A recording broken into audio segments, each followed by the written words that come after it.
Well, look at that. We are here at the end of August, last day of August today, and about ready to step into September, which means it's pretty much back to school time. I know some kids got back to school this week already, and some will be starting this next week, and so we want to just start this whole thing by praying and hoping for a really great school year for all of the youngsters out there as we get going with that. We want to welcome you also to this moment here. This is the online edition of The Gathering, and The Gathering is sort of a unique byproduct of partnership between two churches, Zion Lutheran Church, which is an ELCA Lutheran church, and Pathways Church, which is a non-denominational independent Christian church, and these two churches met one another. They had some stylistic differences, some ways of doing things that were different, but shared a real sense of core common values, and so decided to start doing a lot of our ministry stuff together. Now today we meet in person together each Sunday at 10 a.m. at the Zion Lutheran Church property, which is just south of downtown Everett. But we also gather here in this space for those who either can't make it in person because they live somewhere where it's not practical to commute in to be with the rest of the community, or perhaps are out traveling, or maybe just sick, or whatever else. We have this little gathering space here online, which is a huge blessing that we can meet here in the virtual space. Now, if you want to get to know a little bit more about who we are, you can always check us out on our website, which is everettgathering.com, and you can go there and you can read up a little bit about our story.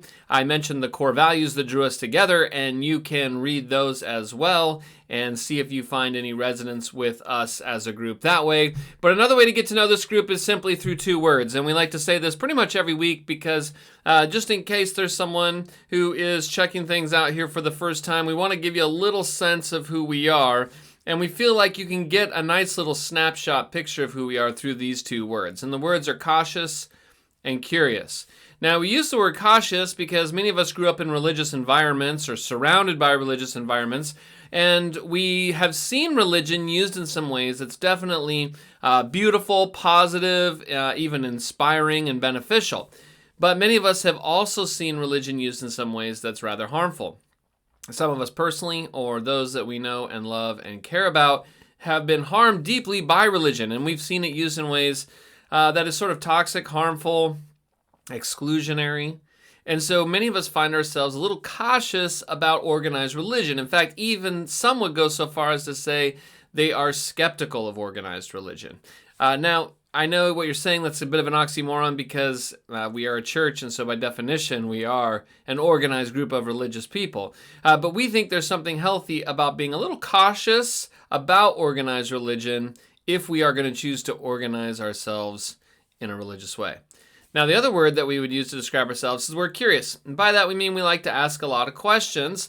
And what we're trying to kind of convey with that word is the sense that we don't believe we have the answers to everything. We think there is a huge role in faith for curiosity, for questioning, for exploration. And the truth is that none of us ever really comes to a full grasp of everything that is true. None of us has the market cornered on truth, and so we're always learning and exploring and learning really from one another. So in this context, there are maybe some things that you have to learn from me, but I assume that there are probably some things that I have to learn from you as well. That you have a different lived experience and all sorts of things that you have experienced and seen that I haven't had a chance to see, and there's some things I need to know about what you've seen because there's some things missing from what I know and what I've seen. So we are a group that is constantly exploring, rethinking things, and questioning things, and we think that's a vibrant and healthy part of what it means to be a faithful follower of Jesus. Now, those are two words that kind of used to explain who we are,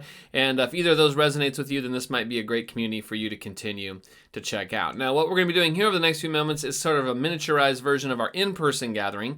As I said, we meet in person every Sunday morning at 10 a.m., and there's a lot more involved with it. We blend some formal liturgical elements with some informal elements, and it's a lot of fun together. Here in the online space, we kind of miniaturize it down. So Billy, our worship leader, is going to come on the screen next, and he's going to lead us in just one song, all right? We sing more, in our in-person gatherings. But here online, he's just going to lead us in one song. You're welcome to sing along if you like, or just listen to the music is fine.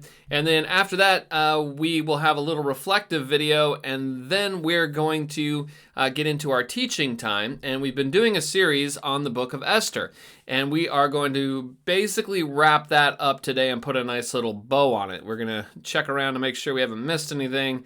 And by the end of today, we'll have actually read out loud really every word of this story. So if you've been with us from the beginning of the series, you'll have really read the entire book of Esther, which is pretty phenomenal. So we'll be talking about that today and then wrapping it up. And then at the end, what we'll do is we'll have our time of communion. And in our in-person gatherings, we meet together each week and we share in the communion experience together. We gather around the table and we take the elements of communion, the bread and the cup that represent the body and the blood of Christ, and we take them together as a communion each week. And an in-person experience, we provide those elements for you. But here online, we want to carve out a time if you would like to take communion, but of course you'll need to round up a couple items in order to participate in it. So you'll need something for the bread, which could be a little piece of bread or maybe a cracker, and you'll need something for the cup, which could be maybe a little juice, or maybe you have some wine left over from last night's dinner. If you want to get a couple of those things on hand at any point here, you'll be ready for that time of communion if you would like to participate in it. And then we're going to wrap the whole thing up with announcements and sort of send you on your way. Okay? That's where we're going, a little roadmap for what's coming next here. Why don't we get right into it? Billy's going to lead us in this song, and then I'll see you back on the screen in just a little bit.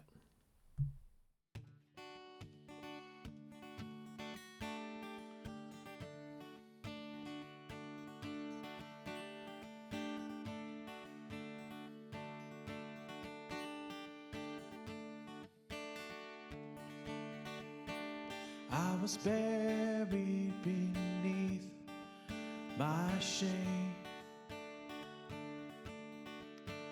Who could carry that kind of weight? It was my tomb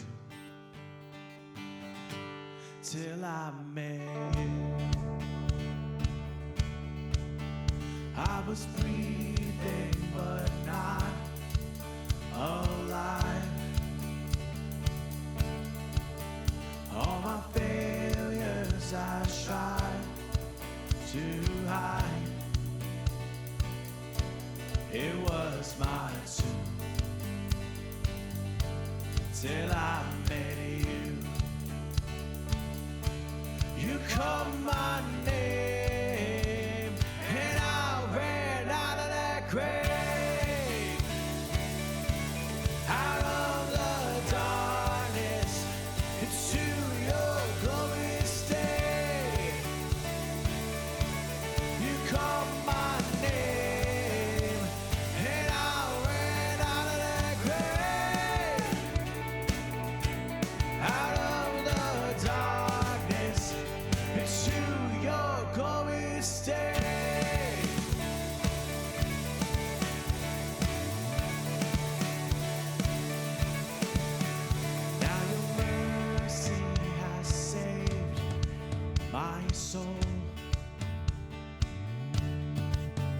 Now your freedom is all that I know.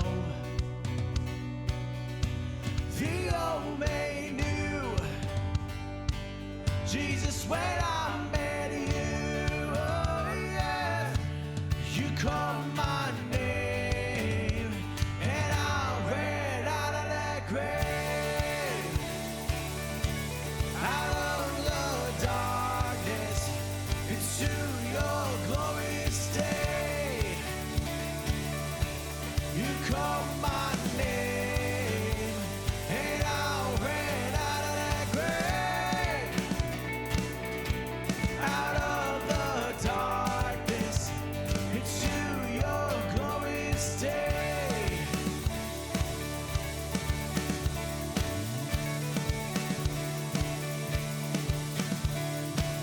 I needed rescue, my sin was heavy, but chains break at the weight of your glory.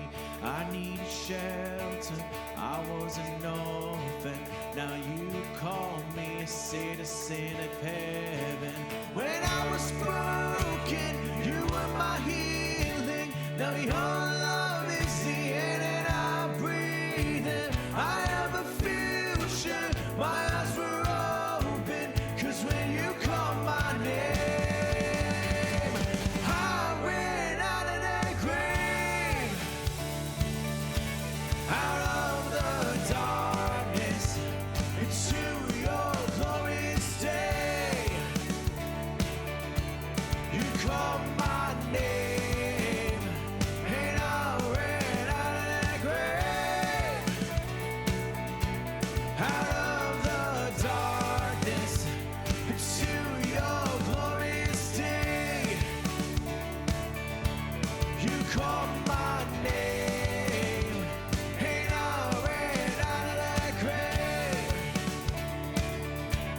out of the darkness, to your glorious day.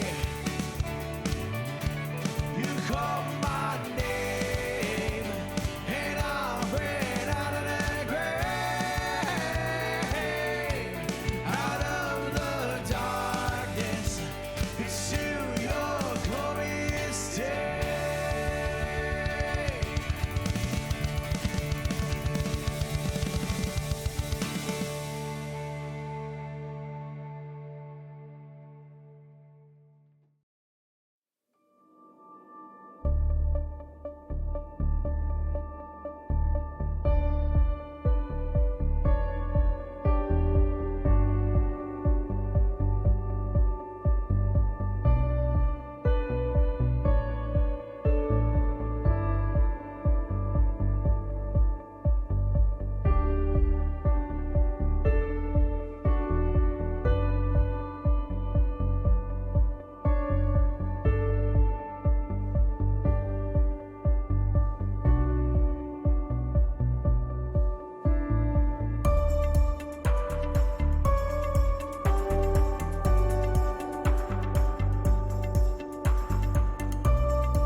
All right, I love that little video about justice. We've been doing Esther here, and a lot of it is about resisting injustice and working toward justice, and so good little reminder there. Hey, it was weird to be gone last week. We were off last week. We had sort of a park day, and my family, we were actually out of town. We went to Oregon, and we just had a lot of fun. It was just a good time to kind of get away together as a family, and so we had a lot of fun just out on vacation. But I missed the park day, which happened last week, and a lot of people gathered in the Forest Park area of Everett. I think we had close to 100 people there, and just heard it was great. I want to say thanks to everybody who helped out there. Those of you who were grilling and setting up stuff and getting all the food ready and helping set up tables and everything that happened there. Just want to say thank you for helping out with that. Sounds like it was a whole lot of fun. I also want to say thanks to Tom, who helped lead the liturgical service that happened at 10 a.m. before that. I understand there was a decent amount of people there for that as well, and I really appreciate Tom stepping into that. We just missed you all. We had a fun time where we were, but it's always weird being gone on a Sunday because we miss hanging out with all of you. Now, we were on vacation, and we got to go to the Oregon coast, and it was perfect. My family lived there for quite a few years, but I can tell you from firsthand knowledge, it's not very often you go to the Oregon coast and you find clear skies, sunshine, and no wind. But that was pretty much what we had every day down there on the beach. That was beautiful, and then we went inland to where my folks live today, and we helped them celebrate their 50th wedding anniversary, which was really incredible. That was super fun. And so it was just a kind of a perfect week to get away and to celebrate and to enjoy the beach and all that. Now, I know it's Labor Day weekend right now, and there's many of our folks that are out traveling and getting in that last vacation, that last trip, before kind of real life starts again this next week on Tuesday. And so hopefully those of you who are away this weekend are having a blast and having a good time as well. But the worst part of it, of course, at any vacation is the coming home part. You know, you gotta face reality and kind of come back to real life. But the part I hate is when you're packing up and you gotta get everything together again. We were in a hotel room this last week while we were at the beach, and you know how it is. You just kind of unpack everywhere in a hotel, and you're going to be there for a couple days. It becomes home, and then when you got to go home, you got to kind of put everything back together again. And you remember, just as you're getting ready to leave, you're kind of looking around the hotel room, and I'm telling the kids, okay, go check the bathroom, go check by your beds, make sure you got everything, make sure you got your chargers and all your stuff out of the bathroom. You know, you're just kind of walking around the hotel room thinking, what are we forgetting? You know, what are we leaving behind? Because you always have this sort of sense that maybe you haven't got everything that you came there with. Well, that's sort of what we want to do in our series here today. We've come to the end of our series, and we want to take one last look around the place and I guess sort of see if we've missed anything. Now, we've been doing a series here called the Esther Scroll, and it is we've been looking at this story of Esther that's found in the Old Testament. It is likely a fictional 2,500-year-old story that never once mentions God, but somehow still made it into your Bible. Now, it's a story that we've discovered over the last few weeks is a story about resistance in the face of a greedy, arrogant, foolish, violent, a racist regime. And it's a story that offers us some hope and encouragement for how faithful people can resist oppressive empires. And it's also, we learned last time we were together, a story with some caution, reminding us that resistance can easily become retribution if we let it get out of hand. So we've had quite a bit of discovery here in the story, but today we get to the end, and we want to read the final just little section of this story, and that will kind of help us learn a little bit about maybe the main reason it was written, which has to do with the festival of Purim. Now, we mentioned this earlier in the series, but we're going to learn a little bit more about it today. It is the traditional time when this story is read. It is not currently the time of Purim. We're not reading this really in association with the holiday as many Jewish people do, but we're going to learn a little bit about it today. So let's finish out the book here, or at least most of it. Let's jump into Esther chapter 9 here, and we'll read some of the final verses. Mordecai recorded these events and sent letters to all the Jews throughout the provinces of King Xerxes, near and far, to have them celebrate annually the 14th and 15th days of the month of Adar, as the time when the Jews got relief from their enemies, and as the month when their sorrow was turned into joy and their mourning into a day of celebration. He wrote them to observe the days as days of feasting and joy, and giving presents of food to one another, and gifts to the poor. So the Jews agreed to continue the celebration they had begun, doing what Mordecai had written to them. For Haman, son of Hammedatha the Agagite, the enemy of all the Jews, had plotted against the Jews to destroy them, and had cast the pur, that is the lot, for their ruin and destruction. But when the plot came to the king's attention, he issued written orders that the evil scheme Haman had devised against the Jews should come back onto his own head, and that he and his sons should be impaled on poles. Therefore, these days were called Purim, from the word pur. Because of everything written in this letter, and because of what they had seen and what had happened to them, the Jews took it on themselves to establish a custom that they and their descendants and all who join them should, without fail, observe these 2 days every year in the way prescribed and at the time appointed. These days should be remembered and observed in every generation, by every family, and in every province and in every city. And these days of Purim should never fail to be celebrated by the Jews, nor should the memory of these days die out among their descendants. Now, the end of the book gives us a little description of the institution of this festival that we call Purim. And we notice here kind of at the end of the book a little recap of the story, like in case you missed it, here's a nice little recap, which is great if you're just tuning in today and have missed some of the rest of the story. Kind of recaps it here, describes a letter that Mordecai sends out, describing the events that have happened, and then issuing a decree, an edict, for how the people of Israel are to not forget what has happened, but are to actually live into it and celebrate it each year as a way of remembrance. And so Purim becomes that festival. And Purim is sort of a party. It's a celebration. And we've noticed that there's lots of parties in the book of Esther. In fact, you could say that this entire book has been sort of themed around parties or festivals, particularly 2-day festivals. There are 3 pairs of parties in the book. There are 2 parties that are conjoined together at the beginning of the book that Xerxes throws. Then there are 2 banquets or parties in the middle of the book that Esther hosts. And at the end, we have 2 more days of party that are attributed to Mordecai here, and later we will see Esther.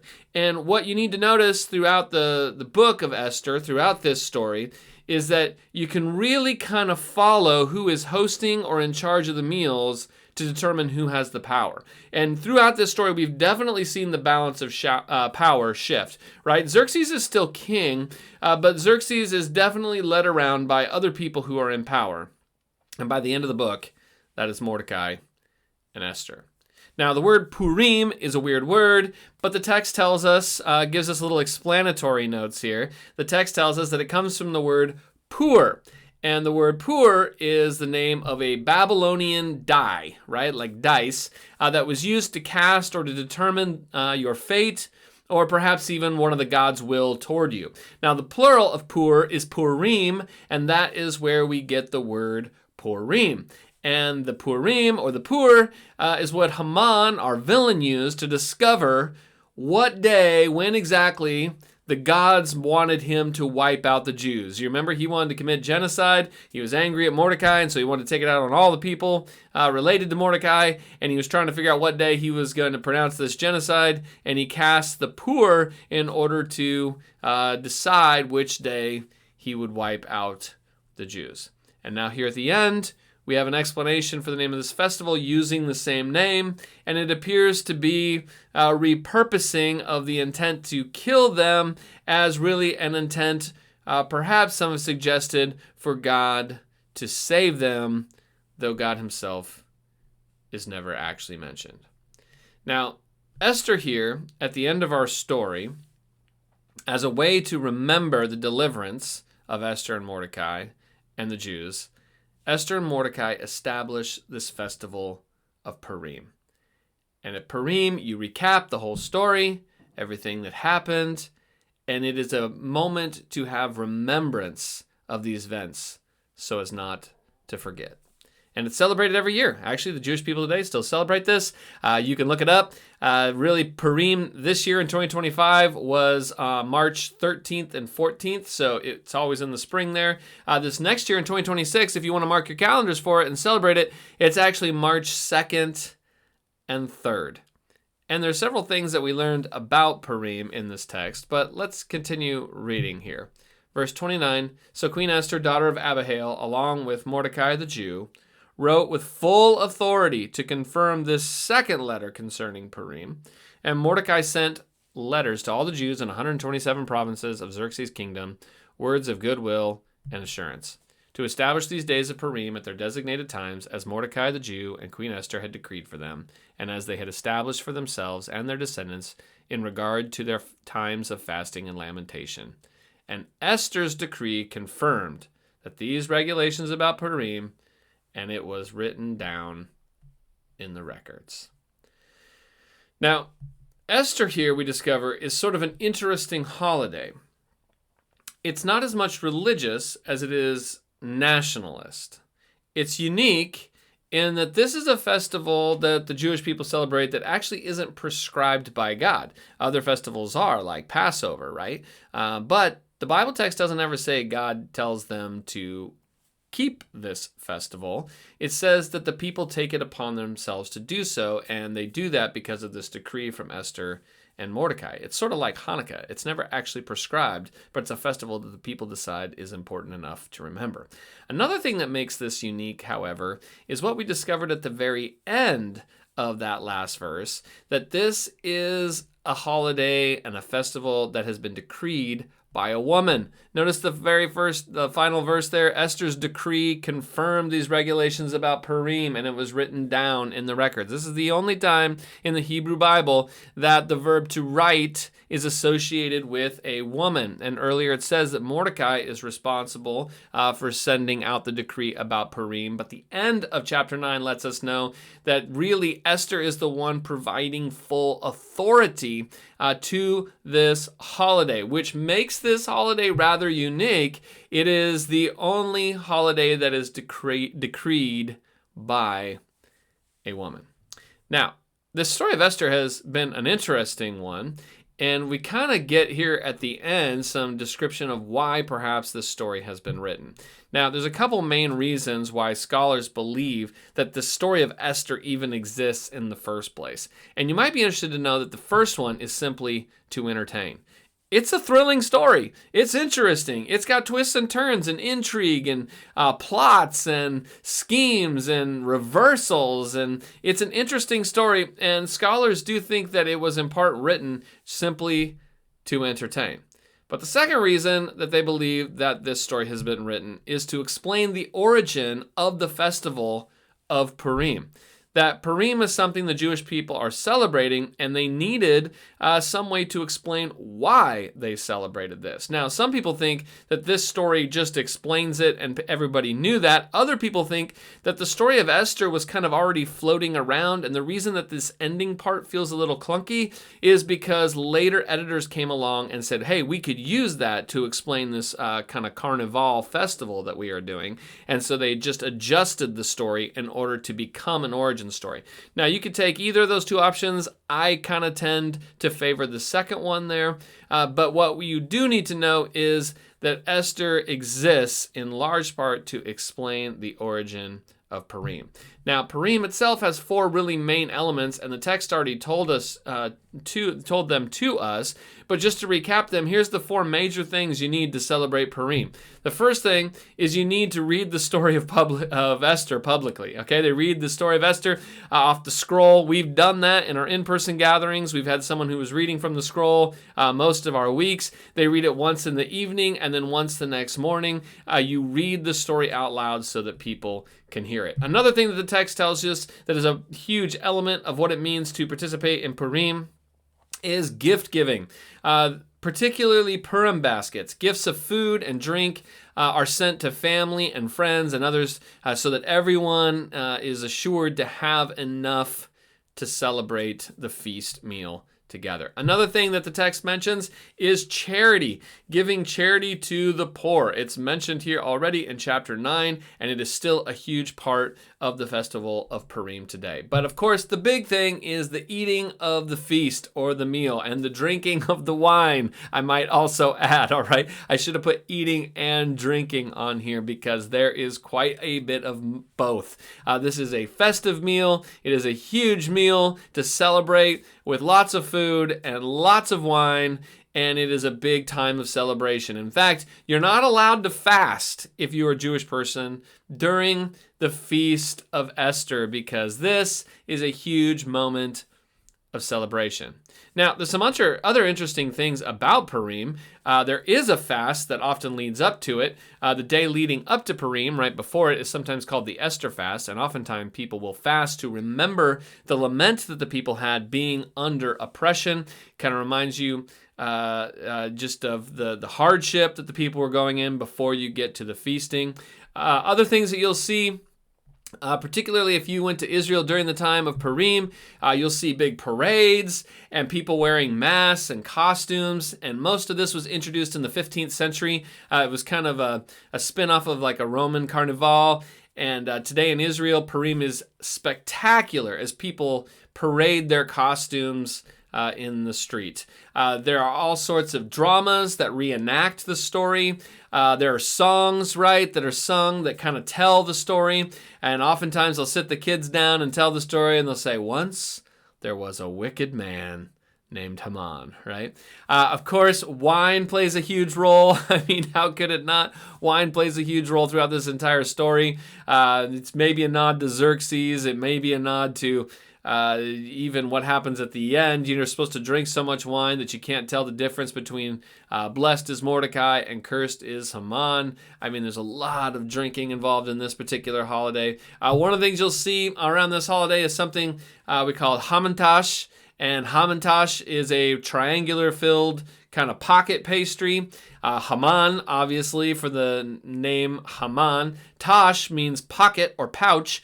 And so it's the idea that you're eating the money out of Haman's pocket, okay? And it's probably a reference to the bribe that Haman offers to King Xerxes in order to allow him to attempt this genocide on the Jewish people. And so now you're eating it out of his pocket, right? You're taking it away. Oftentimes they burn an effigy of Haman. I mean, Haman is not looked upon favorably, obviously, in this story. But the general idea here is that people during the festival of Purim, they don't just tell the story, they just live it out in their celebrations, right? It's an annual reminder of the success of resistance. And sometimes people need those reminders, don't they? You know, maybe you need one right now. And maybe a few months from now, when March 2nd and 3rd comes around, you might want a reminder that people can resist oppressive empires and ultimately succeed. And so I hope that whenever you think of the story Esther, whenever you hear on social media that it's Purim time again, that you will be reminded with the hope of resistance. Now, I want to offer you some sort of concluding thoughts here today as we kind of get the end of this story. And I'd like to share with you some things I've kind of learned again in this reread through Esther for me. But I'd like to say before that, I would really like to know your thoughts and questions. Perhaps as you've read through the story, it's brought up some thoughts for you, or maybe it's brought up some questions even, like, hey, you mentioned this, or we never talked about this, or what about this? I'd love to field those, and next Sunday in our in-person gathering, we're going to do something called Hot Seat Sunday, and we used to do that pretty regularly back in the day. We want to bring it back here as we get to the end of this long series. It's been an intriguing book that has a lot of themes and a lot of different points of discussion for us. And I would like to, instead of just download information to you, interact with some of your thoughts in reading it and some of your questions. It could be that you've got some thoughts that had never occurred to me that I could learn from, or you have some questions, and I might not have the answers to all those questions, but it could be that I might have a helpful response, or maybe even could point you in a direction of something further to think about or a way to explore a possible answer to those questions. And so if you would like to think of some of these questions next week, we're going to be in person and you can join us there. We're going to try to record this so that those of you online can hear some as well. We're kind of working on how do we make sure everybody can be heard and all that kind of stuff. But that's what we'll be doing next week is Hot Seat Sunday. So I'm going to get to those, but today I'd like to just kind of share with you as we look around this hotel room and we're cleaning things up and we're getting out of here. Make sure we didn't leave anything behind. Let me just give you a couple of concluding thoughts that really were impressed upon me as we spent some time in this story over the last few weeks. And the first one is simply this: there are multiple ways to resist injustice. Now, I was struck again as we read the story this time, how there are different approaches to resistance in this story. Different people respond to oppression in different ways, all trying to resist it, but doing it in very different forms. For instance, we saw one form was a refusal to engage with those who are unjust. This was really the take of Vashti. You remember the original queen? And you remember that Xerxes commanded her to come in front of him and his friends to parade her naked in front of his friends. And she just flat out refused. She wasn't going to play games. She wasn't going to play politics. She said, no, I'm not going to engage with things that are unjust. And that is a legitimate way to resist oppression. Now, we saw another form through our character Mordecai. You remember he went to the king's gate and he would lay in sackcloth and ashes. He'd dirty himself all up and make himself look like he was frustrated and upset and mourning. And he did what we would call a public protest.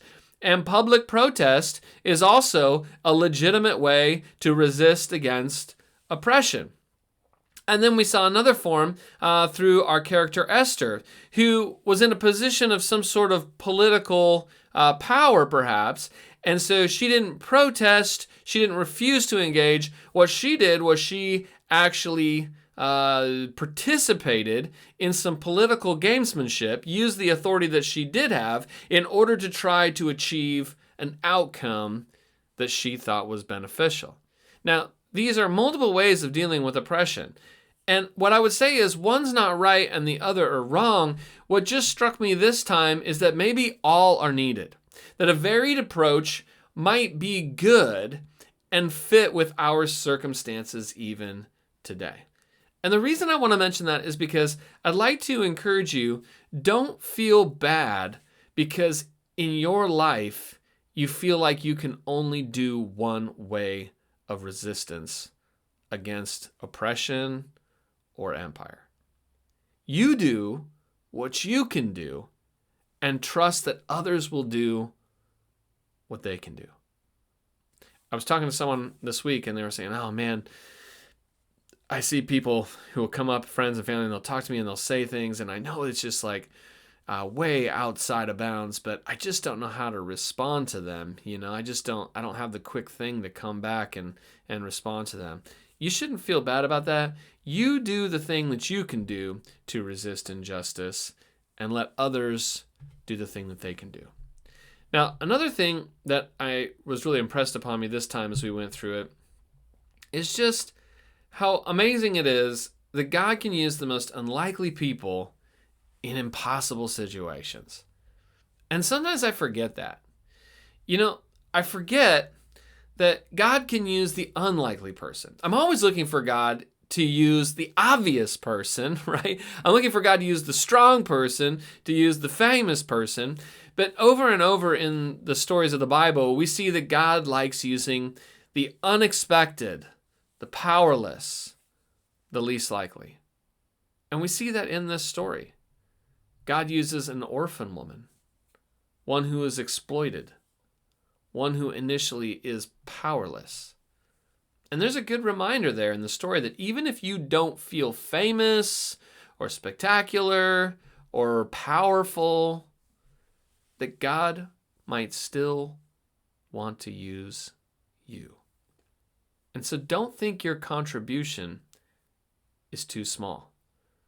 Living faithfully means we do our part to resist injustice and exhibit what it means to live a better way. And sometimes those things seem small, but God takes the small things and makes them great. It's sort of the idea of the witness at church, right? I mean, we're sort of a small church, but we can be a witness of what it looks like to love one another and extend kindness to those around us. So you might be unlikely, and the situation might be impossible, but don't give up. Do what you can do. Now, the other thing I think has been impressed upon me through this read-through is that we probably shouldn't be too quick to label something as secular, and by doing so mean that it has no value to us who have faith. It's fascinating to me that the book of Esther never mentions God, right? Nobody ever mentions God's name. Nobody's praying to God in here, but somehow it got included in your Bible. So you could say it's the most secular book of the Bible, and I guess that in that sense it is because God isn't even mentioned or referenced in it. And yet people over time have felt that it has some sort of valuable contribution to the life of people of faith. I mean, this story is probably fiction as well. But it seems like this very secular and fictional book has caused me to think a lot about God over the last few weeks and what God might want through me. So don't be so quick to write something off as secular and unimportant. You see, there's lots of stories today, not just ones written down in our Bible, but there's lots of stories happening today where God isn't mentioned specifically. And some people say that those stories don't matter if God isn't explicitly mentioned. But I don't think that's true. Esther suggests that maybe we shouldn't dismiss those stories so quickly. Maybe we have something to learn about faith through things that don't specifically mention God. And so I'm reminded that I want to open myself up more. I want to allow myself to be open to things that may not even have God's name on it in the way that I expect. Because maybe my neighbor with no religious beliefs whatsoever has something to teach me. And maybe my Muslim neighbors who live behind me, maybe they do too. Maybe there's all sorts of things that can lead me toward Jesus if I stop trying to just label them Christian or unchristian in order to decide what has value and what doesn't. You get it? Let's not be too quick to write off the secular as invaluable. Now, another thing I've noticed in this story that is kind of impressed upon me this time again is that true greatness is really measured in how we speak up for others. How we work for the good of others and speak up for others on their behalf. And that brings us to the very last 3 verses of this story. There is technically a chapter 10 here. It only has 3 verses. And it says, King Xerxes imposed tribute throughout the empire to its distant shores. Well, kings make taxes. That's what they do.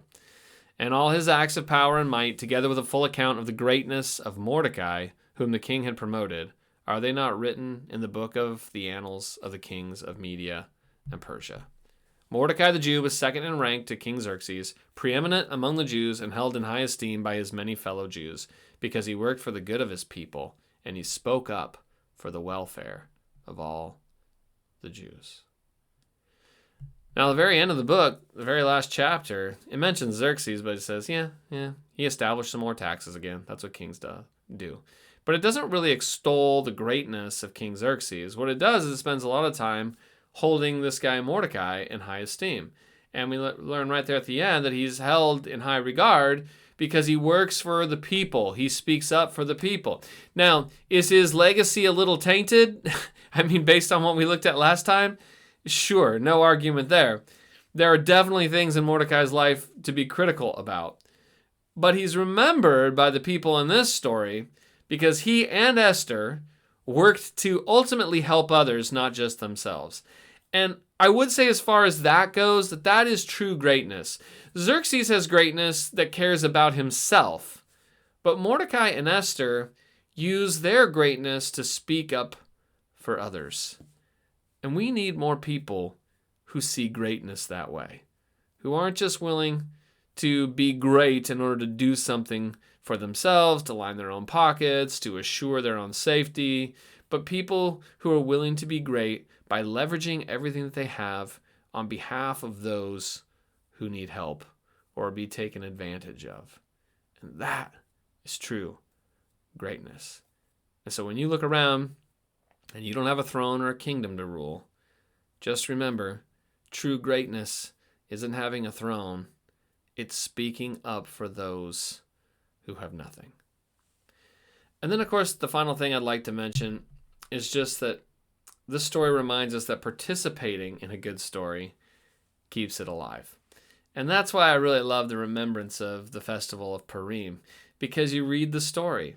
And you remember as we read the story, particularly in person, every time we get to Haman's name, we'd boo and we'd make noise, And I mean, that's just all part of it. You're experiencing the story, you're remembering the story, not just the story details, but in booing, you're even kind of keeping alive the feelings of the story.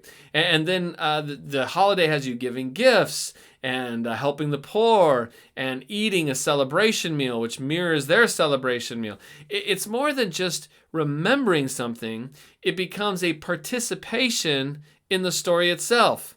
Even though it happened a long time ago, there's a sort of, well, kind of a special magic that happens when we participate in it, which should sound familiar to us as Christians because that's really what communion is, isn't it?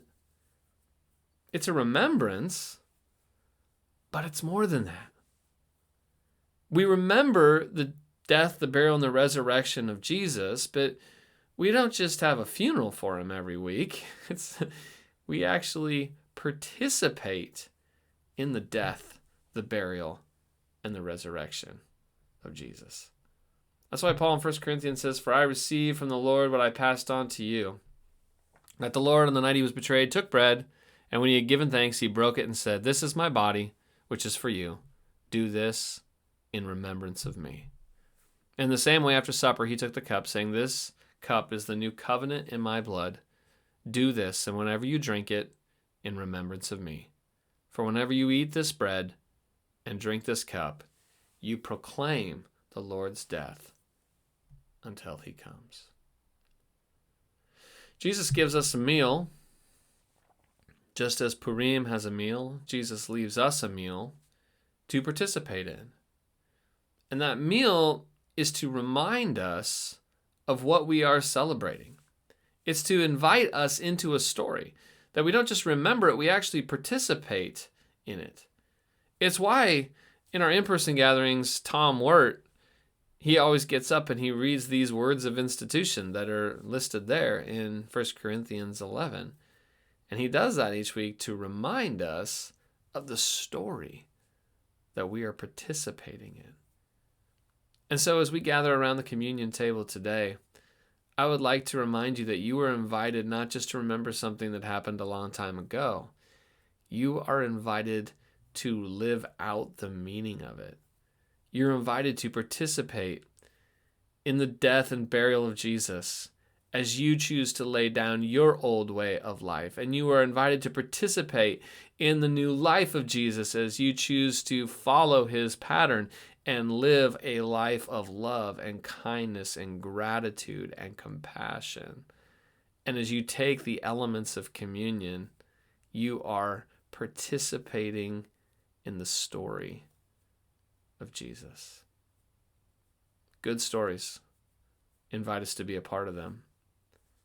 And when we join ourselves to them and participate in them, we keep them alive. We want to do that today. We're going to go to communion now, and hopefully you've got a couple elements on hand there. I would love for you to participate in that if you'd like to. A little piece is going to play on the screen here, which will invite you to the table, and you can pause it if you need more time. But if you would like to just let it play through, you can do that too and take communion and remember the death, the burial, and of course the resurrection of Jesus here today. Let me pray for us and we'll go to communion. God, thank you so much for this strange story. Thank you for a way that a story can speak to us in ways that laws cannot, that a story can tease out of us all sorts of questions and thoughts and musings, and even a story that doesn't mention your name could draw us to you, Jesus. And as we get to the end of the story and we see the people celebrating deliverance, we too have our own story that you left for us around this table.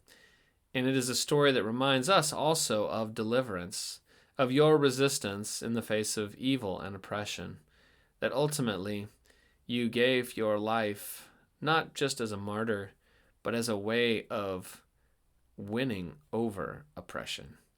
That your death and your triumph into new life through love, that it has opened up a way for us to now live that cannot be defeated by any tyrant or any king. God, we thank you for your sacrifice. We thank you for your model and your pattern.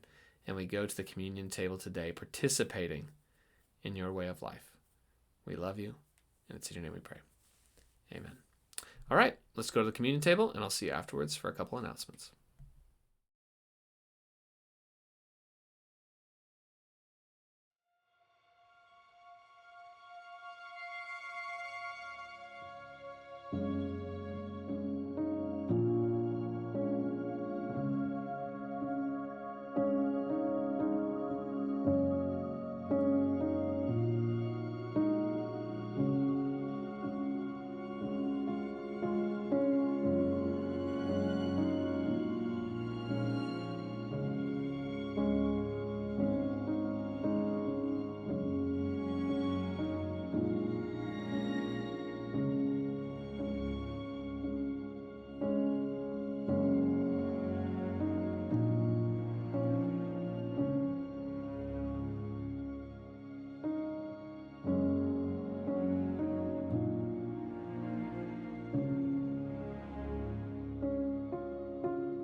All right, let's go with a couple announcements today. Some things that are going on here as we get going into the fall season. First of all, we do meet in person Sunday mornings at 10 a.m. at the Zion Lutheran Church campus. It is just south of downtown Everett. It's a very easy on-off the freeway there at the 41st Street exit, and we'd love to have you join us anytime in person if you are able to do that. If you want to stay up to date with things that are happening, you can follow us on the socials. We are on Facebook, Instagram, and Threads. A lot more content probably on Facebook than the other two, but you can find us on all three. We are at The Gathering Everett, and you can stay up to date with a lot of announcements just by following us there. If you're not on the socials or you just like information delivered in a different way, you can sign up for our email newsletter. We send this out periodically, probably at least twice a month, and it has information about what's happening and announcements and all that kind of stuff. And if you're not a part of our distribution list already and would like to be, you can message us on Facebook with your name and email address, or you can email me. My email is on the screen there. And you can drop me a line and just say, hey, make sure you add me to the distribution list. A couple things. First of all, tonight there is no student ministry. Youth group's off this week because it's Labor Day and a lot of people are out of town, so no youth group today. But I would remind you that next Sunday is Hot Seat Sunday, and I'll be fielding those thoughts and questions about the Esther series that you might have. And so if you want to join us in person and submit some of those, that would be great. I'd love to hear some of those, and we'll just kind of interact with them live, and we're hoping to record that so that you can see it here online as well, but it would be posted later in the day than our normal online editions come out. Also coming up this month on the 17th, which is a Wednesday, our senior group meets again. They took August off, but they are back here in September. So if you are in the senior stage of life, you are welcome to join them at 11:30 a.m. downstairs at the church building. They do a lunch and all sorts of things, and you are welcome to join them. The next day after that is our first theology pub of the season. We're meeting Thursday, September 18th at 6:30 p.m. at the Scuttlebutt Brewing Tap Room in downtown Everett. There is another brewery restaurant, Scuttlebutt Restaurant, which is down on the waterfront. It's not that one. It is the tap room in downtown Everett. And then finally, if you'd like to give, you can do that online. You can scan the QR code on the screen there, or you can go to the website everettgathering.com/donate, and you can set up a one-time gift or a recurring gift, and you can support the work that we are doing here as a community. Okay, I think that's pretty much it for today. There'll be other things that are happening as we go throughout the fall here. We'll have a pumpkin carving thing. We're going to do a salmon feed and all sorts of other stuff, so we'll get that out to you here very soon as well. It's supposed to be kind of a warm one, I think, again this week, so hopefully wherever you are, you got a chance to cool off somewhere. Looks like the weather might get a little bit warm and toasty here again in the Pacific Northwest this week, so stay cool out there, and I hope to see you next week during our Hot Seat Sunday, and if not, we'll see you the week after that as we start some new stuff together. Okay, God bless you. Have a good week. Bye.